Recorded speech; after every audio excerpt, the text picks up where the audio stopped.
Imagine you were given the task of building a magnificent house, but you were given no blueprints, no plans, and no instructions. The result would be chaos, wouldn't it? A structure built by accident. Yet, this is how most people build their lives. Whether you know it or not, you are at this very moment engaged in the construction of the most important structure you will ever create, your own mind.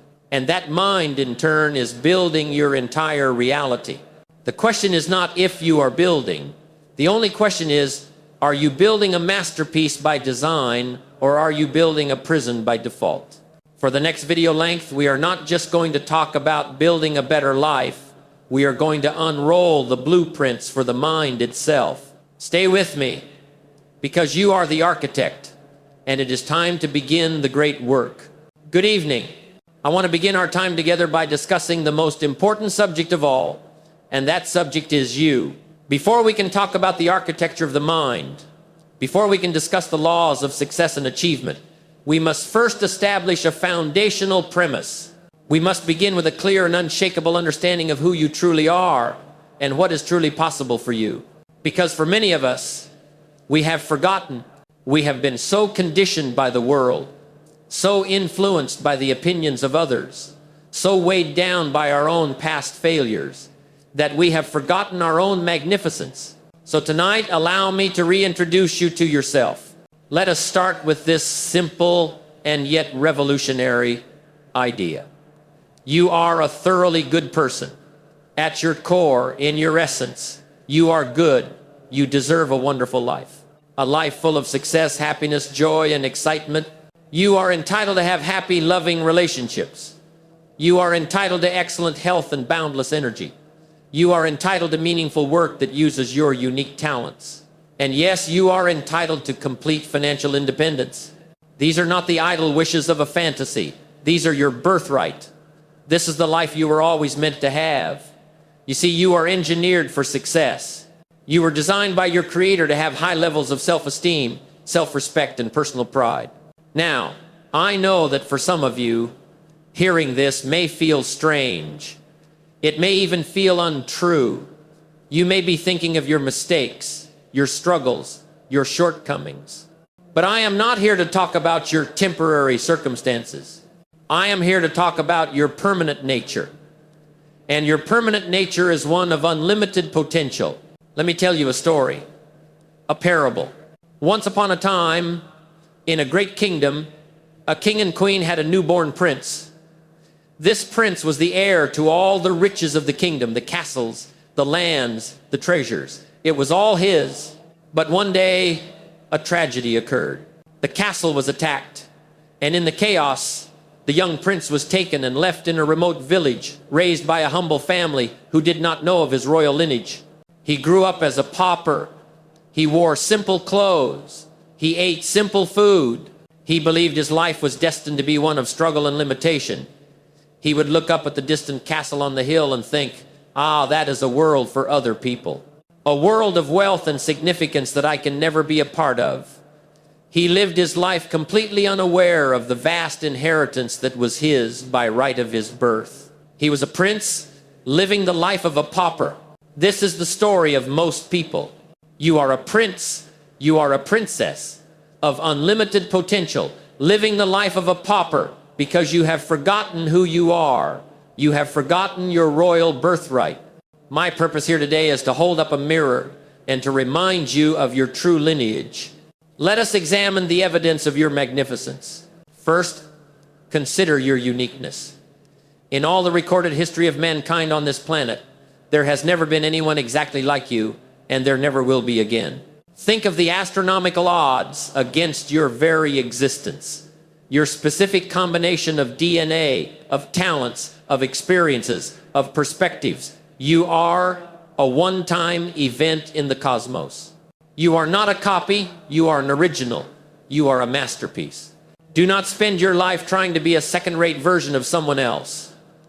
The greatest gift you can give the world is the full, authentic expression of your unique self. Second, consider your untapped potential. Inside of you right now are absolutely amazing, untapped talents and abilities that, if properly unleashed and applied, could bring you everything you could ever want in life. Think of an acorn. Inside that small, seemingly insignificant seed is the complete detailed blueprint for a mighty oak tree. The potential to become a magnificent, towering presence is already there. Now, of course, not every acorn becomes an oak tree. Some fall on barren ground, some are not nurtured. But the potential is never in question. You are that acorn. Your potential is not in question. The only question is whether you will place yourself in the right soil and provide yourself with the right nourishment to allow the mighty oak that is sleeping within you to awaken. And third, consider the time in which you are living. You are living at the greatest time in all of human history. You are surrounded by abundant opportunities that your ancestors could not have even dreamed of. You have at your fingertips access to all the world's knowledge. You have the ability to communicate with people on the other side of the planet in an instant. The opportunities to learn, to grow, to build, to create are more abundant now than they have ever been. So if it is true that you are a unique masterpiece, that you are packed with untapped potential, and that you are surrounded by boundless opportunity, then what is the problem? Why is there such a gap between the magnificent life that is possible for you and the life that most people actually live?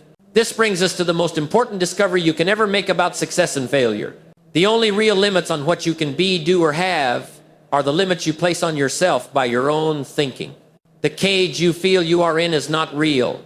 The bars are not made of steel. The bars are made of your own self-limiting beliefs. There is a story of how they train circus elephants. When an elephant is a baby, they tie one of its legs with a heavy chain to a deep solid stake in the ground. The baby elephant pulls and struggles, but it cannot break free. It learns that the chain is more powerful than it is. Years later, that elephant is a magnificent, powerful beast that could pull a tree from the ground with its trunk, and yet they can hold it in place with a small rope tied to a simple wooden peg. Why? Because in the elephant's mind, the chain is still there. The limitation is no longer external, it is internal. It has been conditioned to believe in its own powerlessness. This is the state of most people. We are magnificent, powerful beings, held in place by the small, flimsy ropes of our own self-limiting beliefs. Beliefs that were often installed in us in our childhood, beliefs that are not even true. But this is also the source of our greatest hope. Because if the limits are self-imposed, it means they can be self-removed. If you built the prison, it means you also hold the key. And what is that key? That key is the subject of our entire series. The key is your mind. Your mind is the most powerful tool in the universe. Your thoughts control and determine almost everything that happens to you. They are the architect of your emotions, the driver of your actions, and the magnet for your circumstances. And that is why the most important, the most noble, and the most profitable work you can ever engage in is the work of becoming the master of this tool, the architect of your own mind. So, if we accept this powerful premise that we are beings of unlimited potential, held back only by the limits of our own thinking, and that our mind is the tool that creates those thoughts, then the journey ahead of us becomes clear. First, we must understand the very nature of this creative force. We must explore how our thoughts actually shape our world. Then, we must learn the invisible physics that govern this process, the great mental laws that are as real as the laws of gravity. And finally, we must learn the practical daily work of the architect. How to dismantle the old limiting structures in our mind, and how to build a new, magnificent edifice of empowering beliefs and unshakable values. This is the journey we are on. It is the journey of reclaiming your royal birthright. It is the journey of breaking the imaginary chains. It is the journey of becoming the person you were always destined to be. 2. In our last session together, we established a profound and liberating premise. The premise of your own magnificence.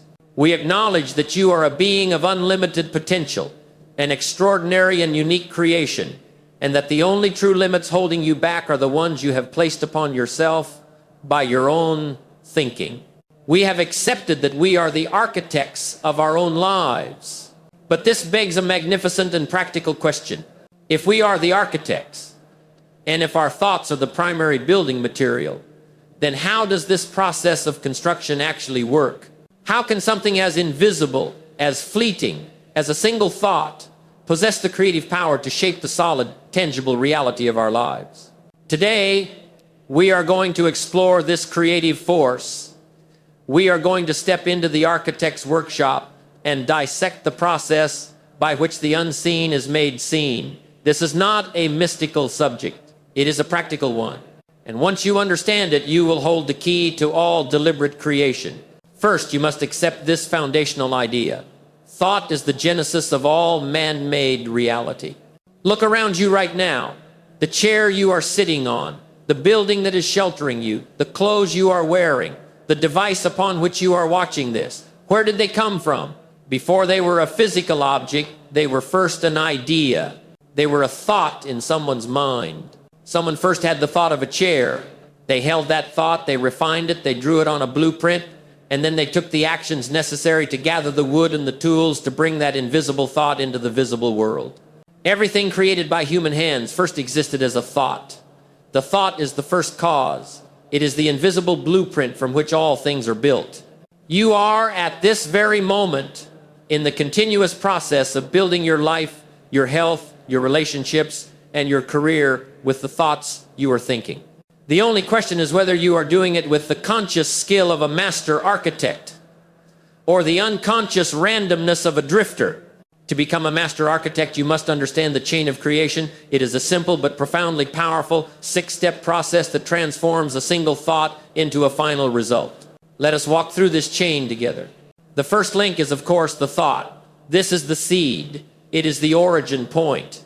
It is a pure, formless idea. As we have discussed, you have the power to choose the thoughts you entertain. This is your first and most important point of control. You can choose to plant a thought of success or a thought of failure, a thought of confidence or a thought of doubt. The second link is the image. The moment you hold a thought in your mind, your magnificent brain automatically begins to translate that thought into a picture. The mind does not think in words, it thinks in images. If you hold the thought, I am a confident public speaker, your mind will begin to create a picture of you standing on a stage, speaking with power and clarity.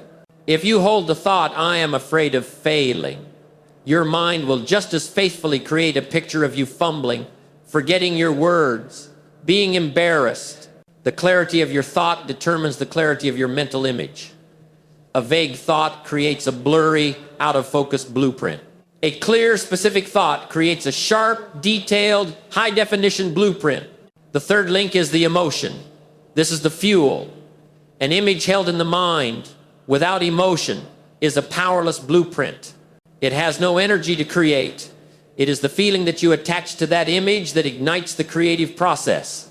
If you see the image of yourself speaking confidently, and you attach to it the powerful emotions of excitement, of pride, of passion, you are pouring high-octane fuel onto the fire of creation.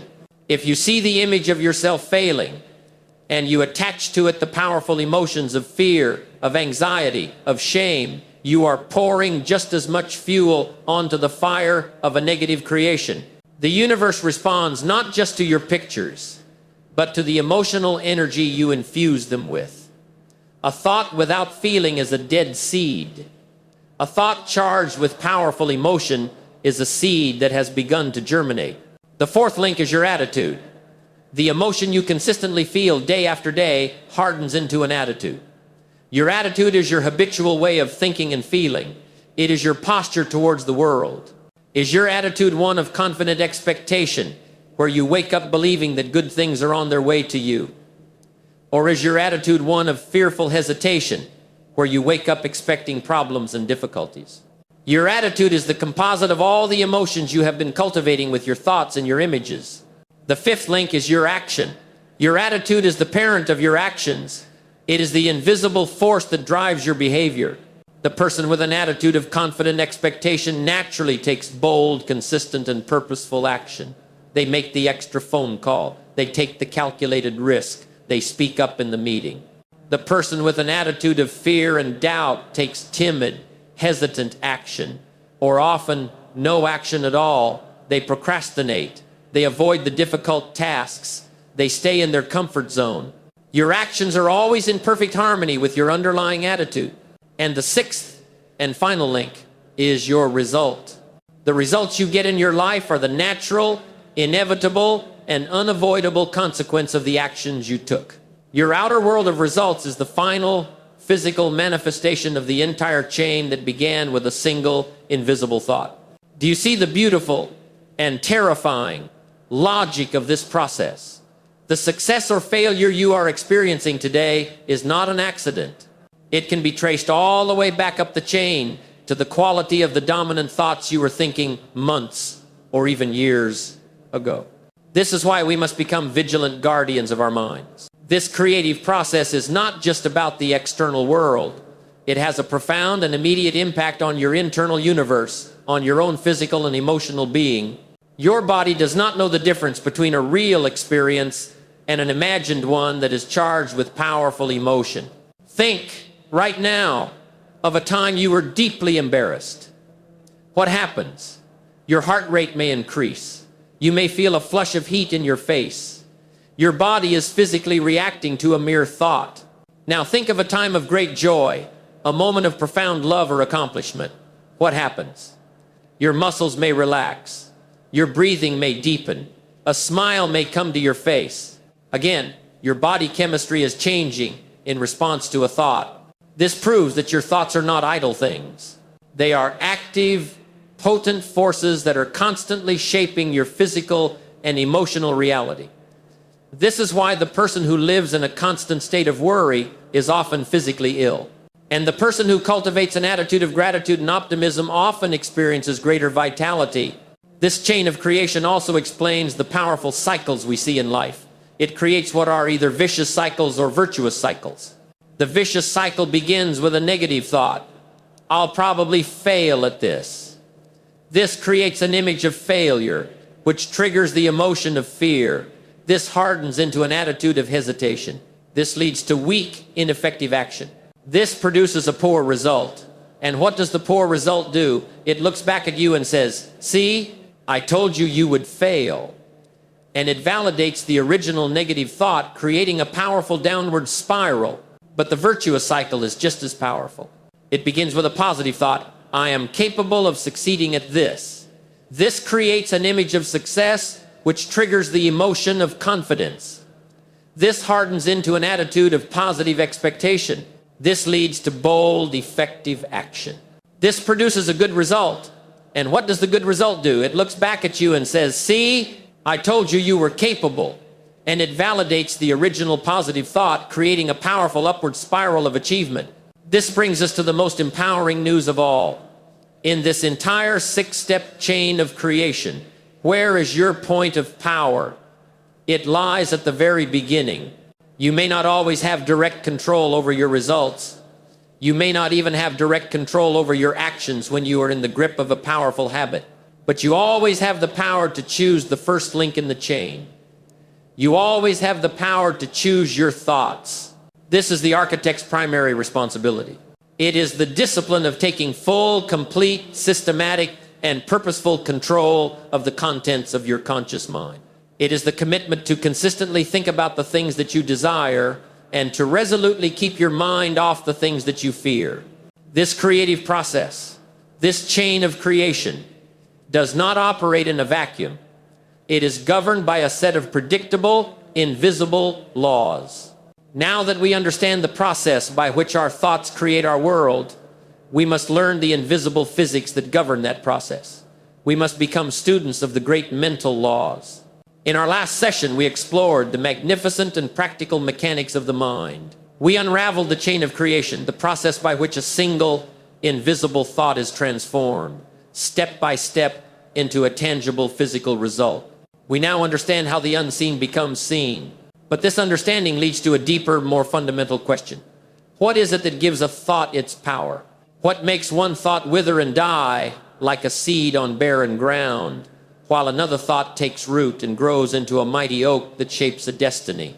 The answer lies in the first of the great mental laws. It is the soil in which all our thoughts are planted. It is the operating system upon which all our mental software runs. We are here today to discuss the law of belief. The law is simple to state, but its implications are profound and far-reaching. It is this: whatever you believe with conviction becomes your reality. Let me say that again. Whatever you believe with deep, unshakable conviction becomes the absolute truth of your experience. You will always, without fail, act in a manner that is consistent with your deepest and most intensely held beliefs, whether those beliefs are objectively true or not. Let me tell you a story of two salespeople. Both are given the same excellent product, the same training, and the same territory. The first salesperson holds a deep inner belief. I am a consultant. My product provides immense value, and people are eager to improve their lives. My job is to find the people I can help. This belief, this conviction, shapes his entire reality. He approaches conversations with confidence and genuine curiosity. He doesn't see rejection, he sees a mismatch. He is relaxed, he is helpful, and as a result, he is incredibly successful. The second salesperson holds a different belief. Deep down, she believes, I am a nuisance. Selling is about pushing people to do something they don't want to do. People are naturally skeptical and resistant. This belief also shapes her reality. She approaches conversations with hesitation and anxiety. She projects her own internal conflict onto the customer. She sees every question as an objection, every moment of silence as a rejection. And as a result, she struggles. The product was the same. The training was the same. The territory was the same. The only difference was the invisible blueprint of their own beliefs. And that difference made all the difference. This brings us to one of the most profound discoveries in all of psychology. It is a reversal of what most of us have been taught to think. We have been taught that we believe what we see. But the truth is, you do not believe what you see. You see what you already believe. Your belief system is a powerful and highly selective filter for reality. The world presents you with billions of bits of information every single day. It is impossible for your conscious mind to process all of it. So your brain, in its infinite wisdom, creates a filtering system. And what is the primary criteria for that filter? It is your existing beliefs. Your mind will actively search for and highlight any piece of evidence that confirms what it already holds to be true. This is a mechanism known as confirmation bias. If you believe with conviction that the world is full of opportunity, your mind will diligently scan your environment and present to you on a silver platter all the evidence of opportunity. You will notice the new business opening up, the new skill in demand, the need that is not being met. If you believe with conviction that the world is a place of scarcity and that life is a struggle, your mind will just as diligently filter your reality to present you with all the evidence of lack and hardship. You will notice the business that is closing down, the jobs that are being lost, the reasons why your idea won't work. Think of it like this. Imagine two people are sitting in the same room, but they are looking out of two different windows. The first person's window is clean and looks out upon a magnificent, well-tended garden full of flowers and life. The second person's window is covered in grime and looks out upon a dark, narrow alleyway with a single brick wall. If you were to ask each of them to describe the world, they would give you two completely different and contradictory reports. And yet, both would be telling the truth based on the window they were looking through. Your belief system is your window to reality. The question is not what the world looks like. The question is, what window are you looking through? This leads to the next logical question. Where did we get our windows? Where do these powerful beliefs come from? The great news and the key to your freedom is that all your beliefs are learned. At one time, you did not have them. You were not born with a belief that you were good or bad at math. You were not born with a belief about how much money you are capable of earning. You were not born with a belief about your own worthiness. These were all installed. In our early years, our minds are like fertile, open ground, and the beliefs of the world around us, our parents, our teachers, our culture, are planted like seeds, often without our conscious consent. If you are told repeatedly that money is the root of all evil, that seed takes root. If you are told repeatedly that you're just not the creative type, that seed takes root. Through repetition and emotional impact, these external opinions become our internal convictions. They become the invisible architecture of our reality. But if your beliefs were learned, it means they can be unlearned. If the blueprint for your window was drawn by others, it means that you, the architect, can erase the old lines and draw new, bigger, more magnificent ones. This brings us to the great enemy we must confront. The most dangerous prison in the world is the one built from your own self-limiting beliefs. A self-limiting belief is a conviction you hold about yourself or your potential that holds you back. And the most insidious thing about them is that, as we have learned, your mind will work tirelessly to prove them true. As the author Richard Bach so brilliantly wrote, argue for your limitations, and sure enough, they're yours. Listen to the language of the average person. You will hear them arguing for their limitations all day long. I'm just not a morning person. I've never been good with technology. That kind of success just isn't for people like me. Each of these statements is an affirmation. It is a command given to the subconscious mind. It is an act of reinforcing the bars of your own prison. And the subconscious mind, being a faithful servant, says, "Yes, master," and proceeds to make it your reality. The history of human achievement is the history of individuals who refuse to argue for their limitations. Let me tell you a story. For decades, the entire world of athletics held a powerful collective limiting belief. It was the belief that it was physically impossible for a human being to run a mile in under 4 minutes. The top doctors, the top coaches, the top scientists all proved it. It was a fact. And for decades, the best runners in the world would get closer and closer to the 4-minute barrier, and they would invariably fail, as if hitting an invisible wall. Because the belief was, it is impossible. Then on a cold, windy day in 1954, a young man named Roger Bannister did the impossible. He ran a mile in under 4 minutes. He shattered the belief. And what happened next is the most fascinating part of the story. In the year following Roger Bannister's achievement, dozens of other runners also broke the 4-minute mile. What had changed? Had the human body suddenly evolved in 1 year? Had a new training technique been invented? No. The only thing that had changed was a belief.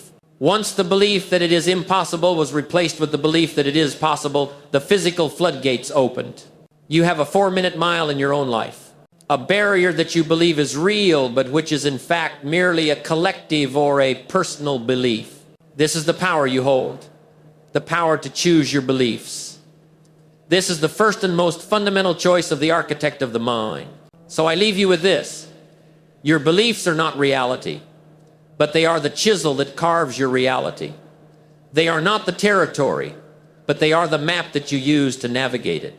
And if you are using a map that is leading you to a place you do not want to go, it is time to get a new map.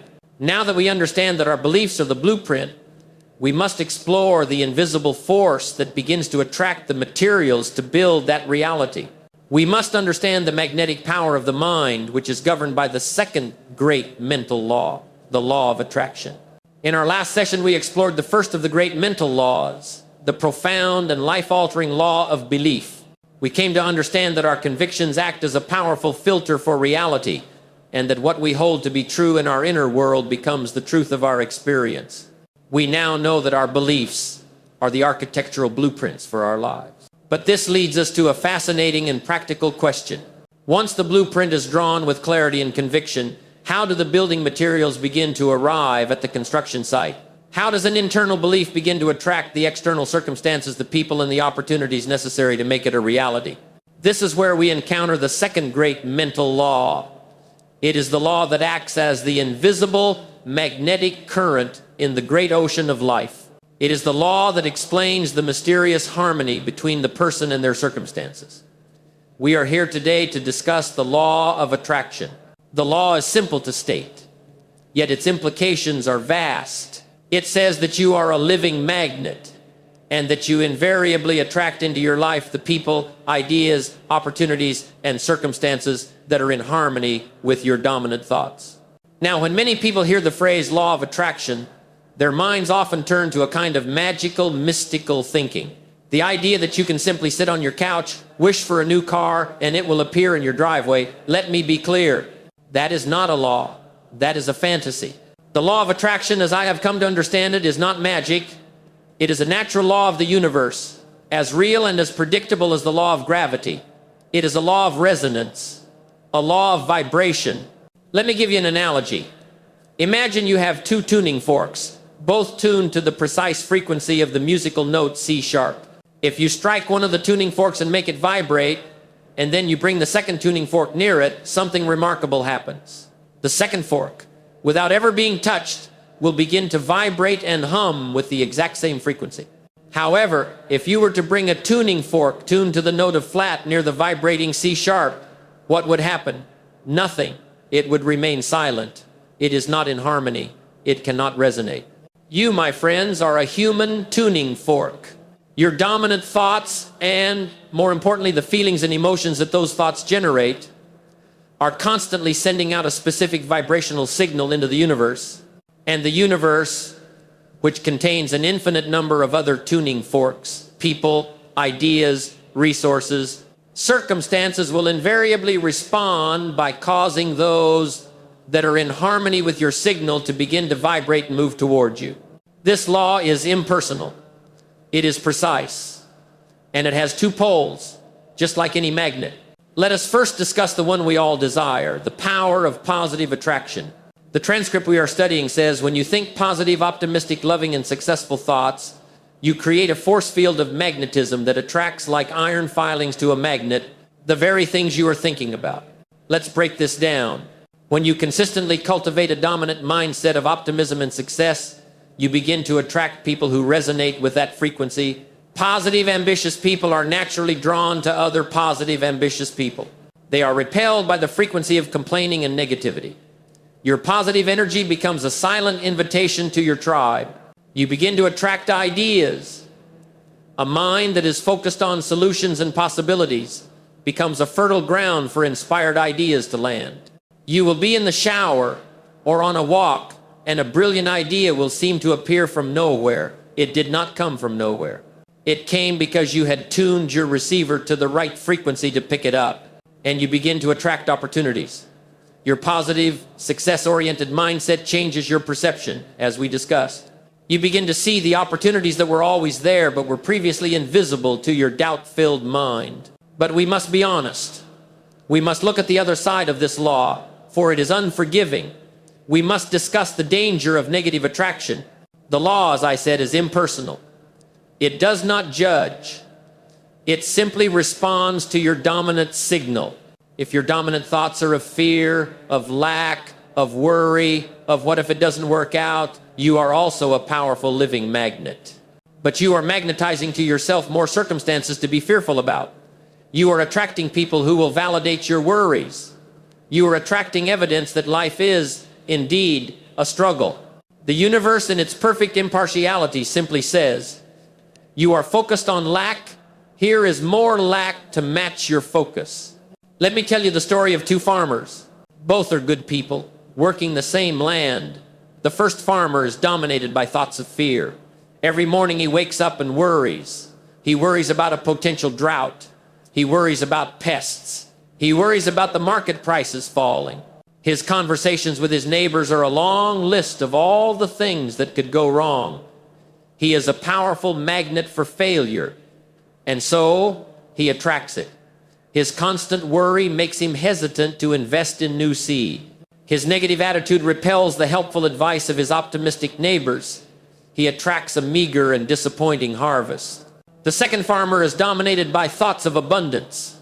He wakes up every morning and focuses on the health of his soil, the quality of his seed, and the vision of a bountiful harvest. His conversations are about possibilities, about new techniques. He is a powerful magnet for success. His optimism attracts a helpful neighbor who shares a new irrigation technique. His focus on growth leads him to discover a new, more resilient crop, and he in turn attracts a magnificent harvest. The land was the same, the weather was the same. The only difference was the magnetic polarity of their dominant thoughts. So, this is the great work. If we are a living magnet, then our primary job is to become a conscious creator of our own magnetic field. How do we do this? First, you must control your mental input. This is your mental diet. You cannot expect to attract positivity and success if you are feeding your mind a steady diet of fear, cynicism, and negativity from the news and from the complainers in your life. You must stand guard at the gateway of your mind. Second, You must cultivate the most powerful, attractive emotion of all, gratitude. Gratitude is the ultimate frequency of receiving. It is a feeling of thanks for what you already have. When you are in a state of gratitude, you are sending a powerful signal to the universe that says, I am a person who is blessed. I am a person who has enough. The law of attraction hears this signal and has no choice but to send you more things to be grateful for. The opposite of gratitude is the frequency of lack. And if you send out a signal of lack, you will only receive more of it. Third, you must practice the discipline of visualization. This is the act of consciously tuning your fork. Take time each day to create a clear, vivid, and emotionally charged image of the life you wish to attract. See it, but more importantly, feel it. Feel the joy, the pride, the security of having already achieved your goals. This feeling is what creates the powerful magnetic vibration that begins to pull the necessary pieces toward you. This leads us to the final and most liberating aspect of this law. As the transcript so wisely says, you don't have to be concerned where your good is going to come from. This is a profound release from the burden of trying to control everything. The world is too vast and complex for you to orchestrate every detail. You must learn to distinguish between your job and the universe's job. Your job is to become crystal clear in your mind about what you want. Your job is to hold that vision with conviction and faith. Your job is to manage your own frequency. The universe's job is to figure out the how, the when, and the from where. Most people get stuck because they are obsessed with the how. They limit their own attraction because they can't see a clear path from where they are to where they want to be. But the law of attraction works through mysterious and unexpected channels. Your job is to hold the vision. The how will be revealed to you step by step as you move forward. You must learn to trust the process. When a farmer plants a seed, his job is to put it in good soil and water it. He does not dig it up every day to check on the roots. He does not worry about the complex molecular biology of how the seed will grow. He does his part, and he trusts the laws of nature to do theirs. You must learn to have that same faith in the laws of the mind. This, then, is the law of attraction. It is the invisible current that, in response to the blueprint of your beliefs, begins to deliver the building materials to your construction site. Now that we understand how our beliefs set the blueprint and how our thoughts attract the materials, we must explore the final law that governs the appearance of the finished structure. We must understand how the inner world is ultimately projected as our physical reality through the great mirror of the law of correspondence. We have now explored the powerful, invisible currents that shape our lives, the laws of belief and attraction. We understand that our inner world is the blueprint, and our dominant thoughts are the magnetic force that draws our reality to us. This is profound knowledge, but knowledge without a community and continued study can fade. The journey of becoming the architect of your mind is a lifelong pursuit. If you are committed to this great work, if you are finding value in these foundational laws, I invite you to make a simple commitment now to continue your education. Subscribe to this channel. Let this be a declaration that you are serious about mastering your inner world. Make this your workshop for ideas and your library for wisdom. Make the commitment, and let us now explore the great mirror of life, the law of correspondence. In our journey together as architects of the mind, we have explored the profound inner world of creation. We began with the first of the great mental laws, the law of belief, understanding that our convictions are the blueprints for our reality. Following that, we explored the invisible current that flows from that blueprint, the law of attraction, the magnetic force that draws the people, ideas, and circumstances into our lives that are in harmony with our dominant thoughts. We now have the blueprint, and we understand the force that begins to gather the building materials. But this leads us to the final and most revealing of the great mental laws. This is the law that shows us the finished structure. It is the law that bridges the unseen with the seen. It is the great mirror of life, and it is called the law of correspondence. The law is as simple to state as it is profound in its implications. It says this: your outer world will be a reflection of your inner world. The ancient philosophers summed it up in 4 powerful words: As within, so without. This is not a suggestion. It is not a hopeful platitude. It is an unbreakable law of our being. Look around you right now at the totality of your life circumstances, your health, your relationships, your bank account, the order or chaos of your home and your desk. All of it is a mirror reflecting back to you with perfect and unforgiving accuracy the current state of your inner world. Let me give you an analogy that will make this law perfectly clear. Think of your mind as a film projector, and think of your life, your external reality, as the screen upon which the film is projected. The thoughts you think, the beliefs you hold, the emotions you consistently feel, this is the film running through the projector. The outer world, the screen, does not have a will of its own. It cannot decide what to show. It can only, and will only, faithfully display the images that are being projected onto it from within you.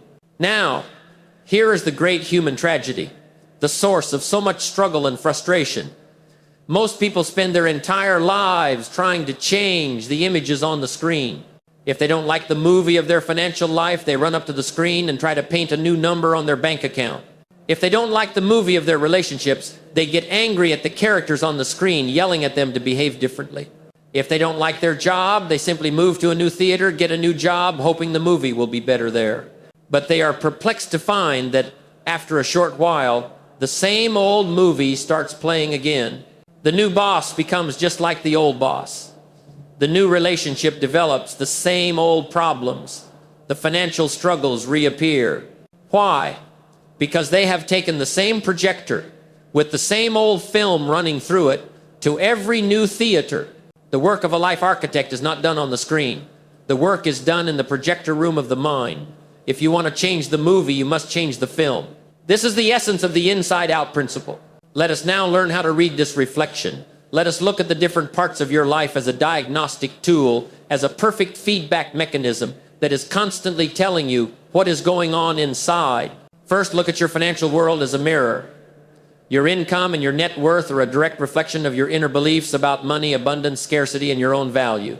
A person whose inner world is filled with beliefs like money is hard to come in, rich people are greedy, or I'm just not good with money, will have an outer world that faithfully reflects that poverty consciousness.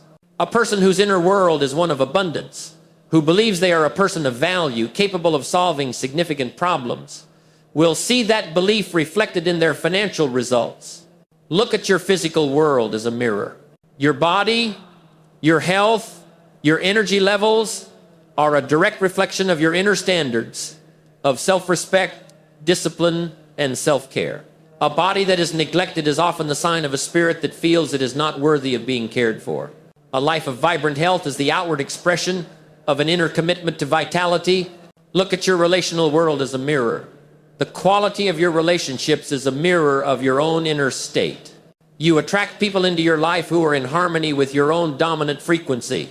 If your life is filled with angry, critical people, you must first look within and ask, what is the anger and criticism within me that is resonating with this?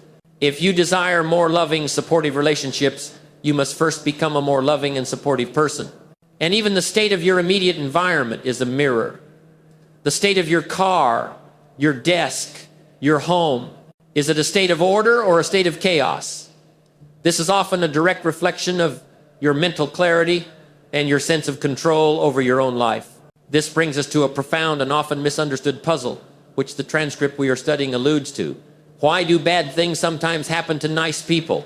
We look at someone who is kind, pleasant, and good-hearted, and we see their life as a series of struggles, and we think this law cannot be true.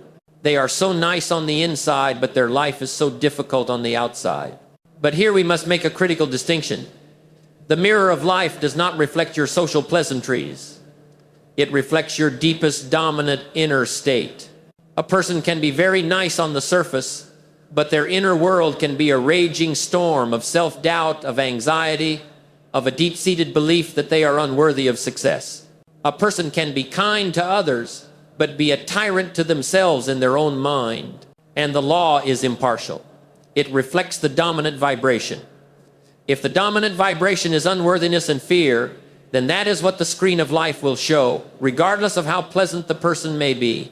True success, true congruence, comes when your inner world is not just nice, but when it is coherent, when it is whole, when your thoughts, your beliefs, your feelings, and your intentions are all aligned and moving in the same powerful direction. This leads us to the great work. If our outer life is simply feedback, then we must learn to see it as such. Your results are not a punishment, they are not a reward, they are simply information. Your life at this moment is giving you perfect, unbiased feedback on the state of your inner architecture. If you have continuous financial struggles, life is not punishing you. It is giving you feedback that your inner beliefs about wealth and value need to be re-examined. If you have continuous relationship problems, life is giving you feedback that there is an internal pattern that needs to be healed. Do not get angry at the mirror. Learn to be grateful for it. A mirror is a priceless tool for a person who is serious about their appearance. And your life is a priceless tool for a person who is serious about their growth. This is the architect's ultimate responsibility. To stop trying to paint the screen and to have the courage to walk into the projector room of the mind and begin the real work. The law of correspondence, this great mirror, shows us exactly where that work is needed. It shines a light on the flaws in our internal blueprint. It reveals the invisible chains of our self-limiting beliefs that are projecting a reality we do not desire. And that is why, in our next session, we must learn the art of confronting and conquering that great enemy. We must learn how to change the film. But for now, I leave you with this.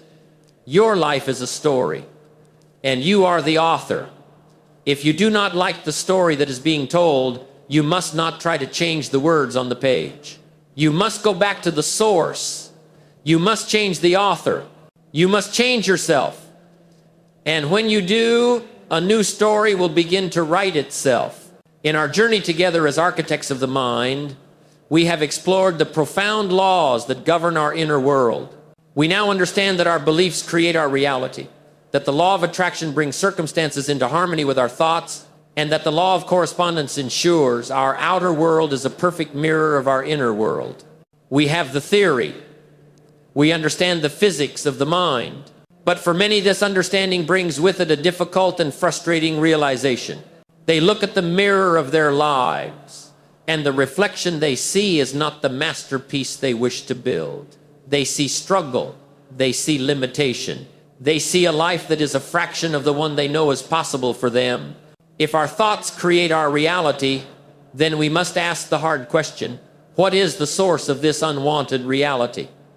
What is the flaw in the blueprint that is causing the structure to be so limited? Today, we are going to confront that flaw. We are going to shine a light on the great invisible enemy that has sabotaged more potential, crushed more dreams, and held more people captive than any external force in history. We are here today to learn how to conquer the tyranny of your own self-limiting beliefs. Let me share with you a story that so powerfully illustrates this enemy. It is the story of the circus elephant. When an elephant is just a baby, a massive and powerful creature even in its youth, its trainers tie one of its legs with a heavy iron chain to a deep, solid stake driven into the ground. The young elephant, in its instinct for freedom, pulls and struggles against the chain. It pulls for days until its leg is raw, but the chain is stronger. Eventually, the elephant learns a powerful and tragic lesson. When I feel this chain, I am powerless. My struggle is futile. It accepts the limitation as its reality. Years later, that elephant is a magnificent 4-ton beast that could uproot a tree with a gentle nudge of its head. And yet, its trainers can hold it in place with a small, flimsy rope tied to a simple wooden peg pushed loosely into the ground. The elephant could snap that rope with a single, casual step, but it does not. Why? Because in its mind, the chain is still there. The limitation is no longer external. It has become internal. The elephant is no longer a prisoner of the rope. It is a prisoner of its own belief. My friends, most of humanity is living like that magnificent elephant.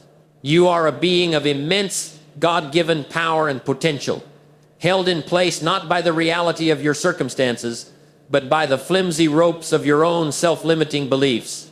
So, where do these chains come from? This is the first step to our liberation. We must understand the origins of our own programming. As we've discussed, all your beliefs are learned. You were not born with them. They were installed. They come from three primary sources. First, childhood conditioning. In our early years, our minds are like open, fertile ground, and the words of the authority figures in our lives, our parents, our teachers, are planted as powerful seeds. Well-meaning words like be careful, don't take risks, or money doesn't grow on trees, or a thoughtless comment from a teacher, you're just not the creative type. These statements repeated over time are not just heard, they are absorbed. They become the foundational pillars of our belief system. Second, they come from personal experience and our interpretation of it. We have a failure. We start a business and it fails. We have a relationship and it ends in heartbreak. These events are painful, but they are not verdicts. They are simply experiences. But the weak mind makes a fatal error in interpretation. It takes the event and turns it into an identity. It doesn't say my business venture failed. It says I am a failure. It doesn't say that relationship didn't work out. It says I am unlovable. This misinterpretation of a single event can install a powerful limiting belief that lasts a lifetime. And third, they come from cultural hypnosis, the general, pervasive beliefs of the society around us, the unspoken consensus about what is realistic, what is possible, and what is normal. We absorb these limits from the news, from our friends, from the general atmosphere of our environment. The good news is this: if your beliefs were learned, it means they can be unlearned. If the chains were forged by information, they can be broken by new information and a new decision. This brings us to the tyranny of the lie. A belief does not have to be true to be powerful. It only has to be believed. If you believe it is true, you will act as if it is true, and by the laws we have discussed, you will make it your reality. This is the meaning of the profound statement by the author Richard Bach. Argue for your limitations, and sure enough, they're yours. Listen to the conversations around you. Listen to your own self-talk. You will hear people arguing with great passion and conviction for their own limitations. I could never start my own business. I'm just not a risk taker. I'd love to be in shape, but with my genetics, it's impossible. I'll never be wealthy. You have to have money to make money. Each of these statements is a closing argument in the courtroom of the mind, and the verdict is always the same: guilty of being limited. And the sentence is a life lived in a prison of your own making. The history of all human progress is the history of individuals and groups who refuse to argue for their limitations. It is the story of Roger Bannister. For decades, the entire world believed it was physically impossible for a human to run a mile in under 4 minutes. It was a scientific fact.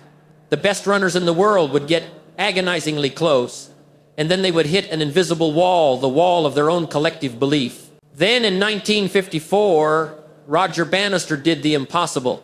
He broke the belief. And in the years that followed, dozens of other runners did the same. What had changed? The human body hadn't changed. The only thing that had changed was the flimsy rope of a limiting belief. Once it was proven to be an illusion, the floodgates of human potential opened. You have a 4-minute mile in your own life, a barrier you believe is a solid wall, but which is in fact nothing more than a flimsy rope.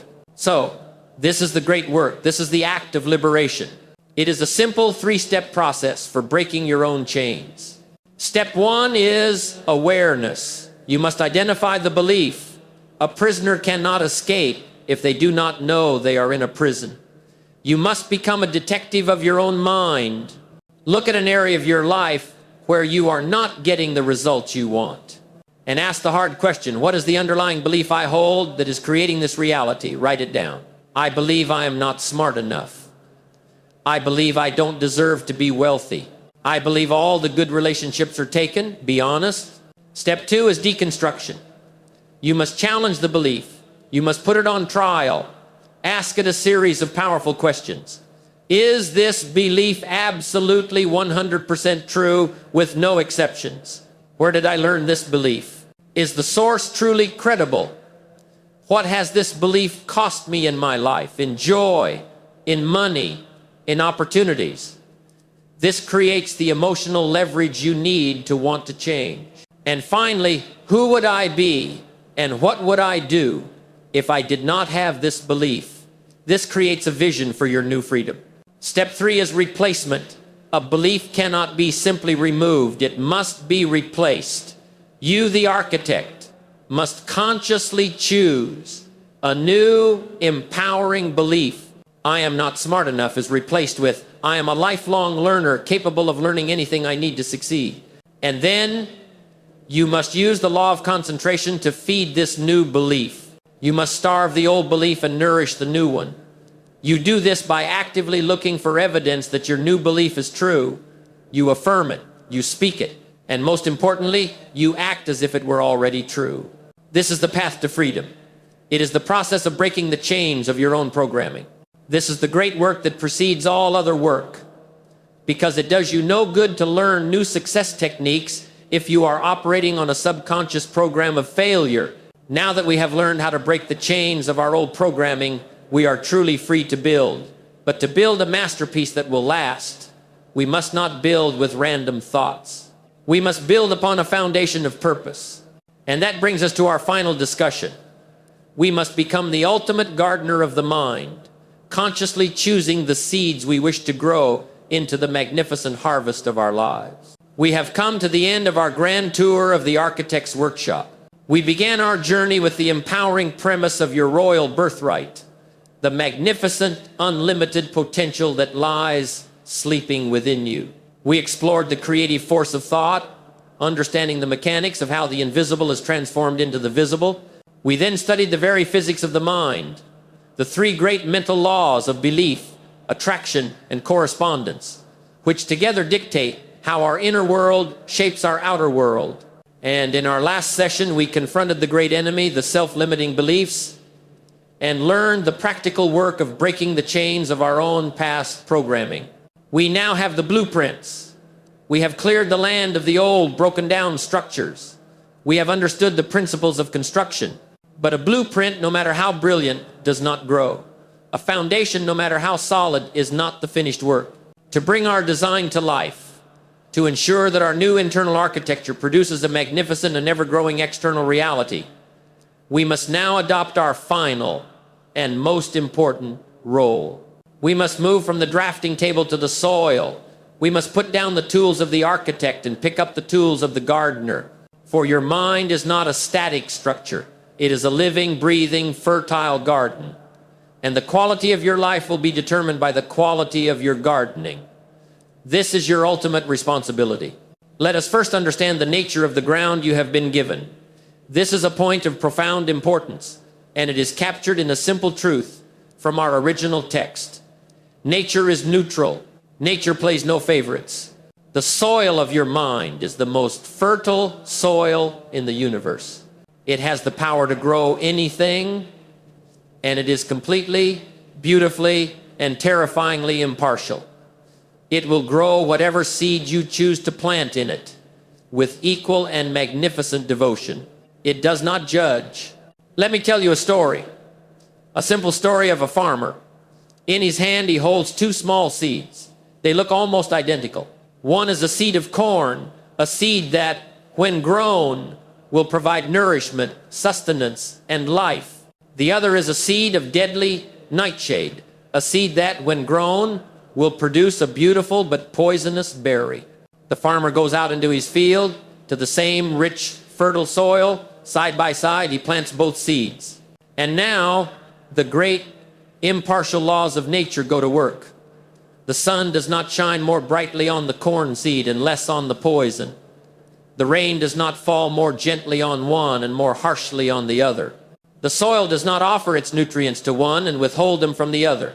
Nature, in its severe and magnificent neutrality, works just as diligently to grow the poison as it does to grow the food. My friends, your mind is that soil, and your thoughts are those seeds. Your mind will work just as powerfully to create a life of misery from seeds of fear and self-pity as it will to create a life of success and joy from seeds of discipline and courage. It does not judge. Its only purpose is to grow what is planted. This is a sobering and liberating realization. It is sobering because it places the full and complete responsibility for the harvest of your life squarely in your own hands. But it is liberating because it means that at any moment, at this very moment, you can decide to stop planting the seeds of what you don't want, and you can begin planting the seeds of what you do want. Successful people are not people who've been given better soil. They are simply people who have learned to become better gardeners. They have learned through trial and error to sow better seeds. And as a result, they reap better lives. This, then, is the great work, the daily, moment-by-moment work of a master gardener. And this work consists of three essential ongoing disciplines. The first is the discipline of deliberate planting. This is the proactive work of the gardener. You must not leave your garden to chance, to be sown by the stray seeds carried on the wind of circumstance, the news, the opinions of others, the negativity of your environment. A master gardener begins their day with intention. They decide in advance what seeds they will plant in your life. This is the act of consciously choosing the thoughts you will focus on. You do this by reviewing your goals each morning. You do this by reading from a good book that plants seeds of inspiration and knowledge. You do this by visualizing your desired outcomes, consciously planting the clear, vivid pictures of the harvest you intend to reap. You must be an active sower. You cannot expect a harvest of corn if you have not first deliberately planted the seeds. The second is the discipline of vigilant weeding. Here is the truth of the garden. The weeds grow automatically. They require no effort, no encouragement. They are the default state. In your mind, the weeds are the thoughts of fear, of doubt, of worry, of resentment. They will appear every single day. It is not a sign of failure. It is simply the nature of the soil. The work of the gardener is to be a vigilant and ruthless weeder. You cannot be sentimental about your weeds. You cannot say, well, I'll just let this one small doubt grow for a little while. A small weed, left untended, will soon steal the nourishment from your valuable crops and multiply itself 100-fold. You must become a guardian at the gate of your mind. When a negative thought, a weed, presents itself, you must learn to recognize it immediately, and you must have the discipline to pull it. You pull it by refusing to give it your attention. You pull it by challenging its validity. And you pull it by immediately planting a more powerful, positive thought in its place. This is a constant, daily, and necessary battle. And the third is the discipline of patient nurturing. A seed does not become a harvest overnight. This is where so many aspiring gardeners fail. They plant a good seed and then they dig it up the next day to see if it's growing. They are impatient. Once you have planted your positive seeds, your goals, your new empowering beliefs, you must nurture them. You must water them with your daily focus and concentration. You must give them the sunlight of your faith and your positive emotion. And then you must trust the process.